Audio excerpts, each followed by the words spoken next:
host, Julie Coleman, and today we are going to meet a novelist and a survivor of the Cambodian Civil War. The war started in 1967 and ended in 1975. On one side, it was North Vietnam, the Khmer Rouge, and a part of Cambodia versus South Vietnam, the United States, and the Kingdom of Cambodia. The Khmer Rouge wanted to execute all Cambodia's leaders and overthrow them. Our novelist wrote several books about the war. The other will share his experience at the detention centers. First, let's welcome Ann Lee. Hello. It's such a pleasure to be here. I wrote countless number of books, and 7 of them are on the Cambodian Civil War. I wrote them because I wanted to make others feel what others have been through, and I wanted to learn more about it as well. Can you explain how you're able to get such accurate information about the Civil War? Well, you see, I watched many documentaries about the Cambodian Civil War. I also did research for over 7 years. I made sure that the information was accurate by visiting the concentration camps and by interviewing some of the few survivors. But I didn't get to interview our other guests coming in today, so I would like to say thank you for having me here and letting him come in and share his experiences as well. Now we would like to welcome our second guest, Mr. Kosal Sin. Good evening. Thank you for letting me be on the show. I was one of the few survivors of the detention centers in Cambodia. Could you please share your story? Of course. I lived in Phnom Penh, the capital of Cambodia, when Pol Pot took over in April of 1975. I thought he was a good person trying to help Cambodia. We were all hungry and in a state of panic, but then he evacuated the city and put us in detention centers. There were 158 detention centers, but he didn't stay true to his word. If the viewers don't know, Pol Pot was a leader of the Communist Party, Khmer Rouge. Yes, Kosal, didn't you get put into the detention center as 21? It's the most notorious detention center ever recorded. Unfortunately, yes, it was terrible.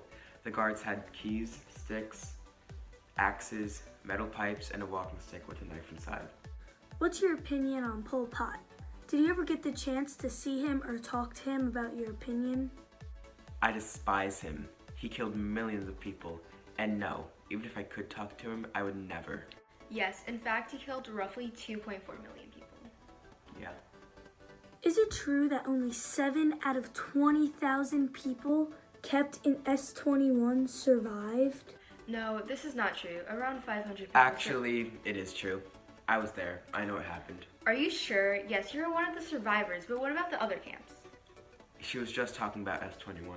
Well, I don't... Sorry to interrupt, but we'll be right back after this commercial break. Hey you, do you need to know more about the Cambodian Civil War? Well, take a look at this book, Cambodian Civil War, How It All Began by Ann Lee. This book is about how the war began and why. It tells you all about the Khmer Rouge alliances with the Democratic Republic of North Vietnam and Viet Cong, how the citizens were upset with the government, how the United States bombed Cambodia, and most importantly, how and when the Civil War started. Did I just hear you say, well, Miss Lee, how did it all begin? Well, the U.S. bombed Cambodia from 1969 from 1973. Then the Khmer Rouge started as a communist party, which was a secret. They pretended to be peaceful. When they took over on April 17, 1975, they put people in detention centers and put them to work on farms. To find out more information about the Cambodian Civil War, you can buy my book at your local bookstore. Just look for the title, Cambodian Civil War, How It All Began. Hello, welcome back. We will now talk about the recent trial for the Khmer Rouge. Kosal, how do you feel about this? I feel as though justice is finally being served to those evil, foul, villainous people and their heinous actions. I'm happy to have lived through it and see what is going to happen to them. I hope they get what they deserved. However, I'm a little mad that Pol Pot died without facing any real consequences. Thank you for your input. I personally am happy that they are finally going on trial for killing millions of people. Anne, what is your take on this topic? Well, I hated, and still hate, no wait, strongly dislike the Khmer Rouge. They took people out of their homes for no reason, and they made them work without pay. But even worse, they separated families and tortured them. Yeah, imagine that. Oh wait, you can't. You aren't there. You don't know how it felt to have lived there, to be separated from family. to be tortured. I'm so sorry, Kosal. I'm so sorry for your losses of your family. Thank you for sharing. I'm also sorry for that. I knew I couldn't have ever experienced that. I'm just sorry. Thank you. Anyways, you can help me by providing me with information for my upcoming book. I'll give you some proceeds.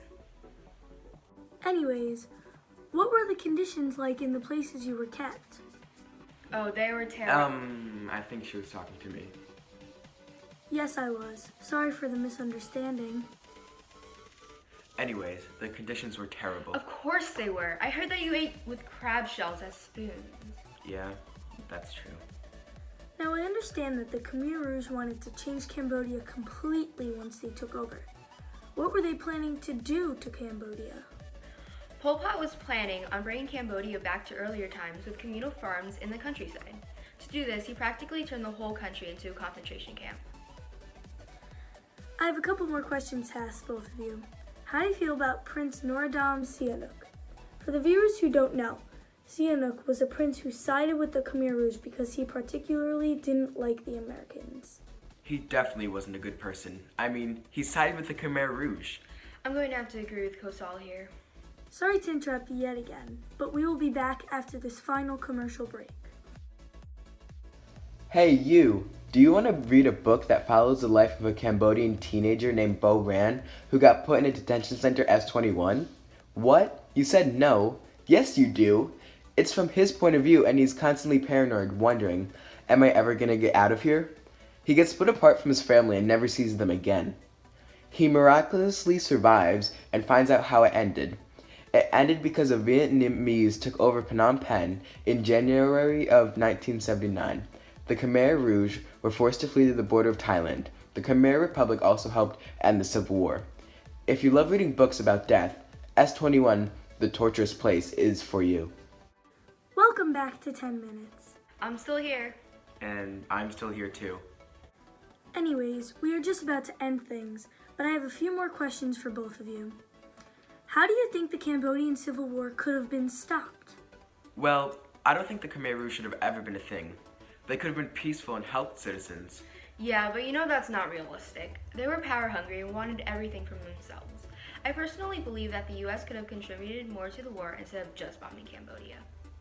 So just to recap, the Khmer Rouge was a communist party that took power and put people into detention centers, put them to work on agricultural farms, and Pol Pot was the leader? That's right. Then who was trying to stop the Khmer Rouge? South Vietnam helped a lot trying to end things. They took over Phnom Penh in 1979, which really helped. The Khmer Republic also didn't want the people to be in detention centers.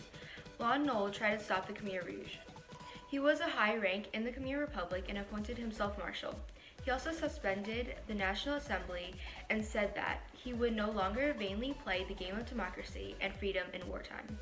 When his brother was executed in April 1975, he fled to Indonesia, Hawaii, and California.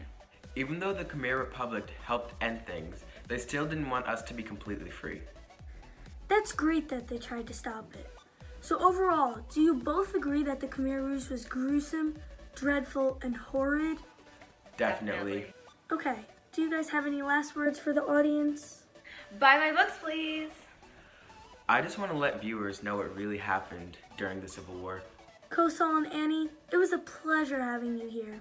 As always, I'm Julie Coleman, signing off of 10 Minutes. Have a great day, folks.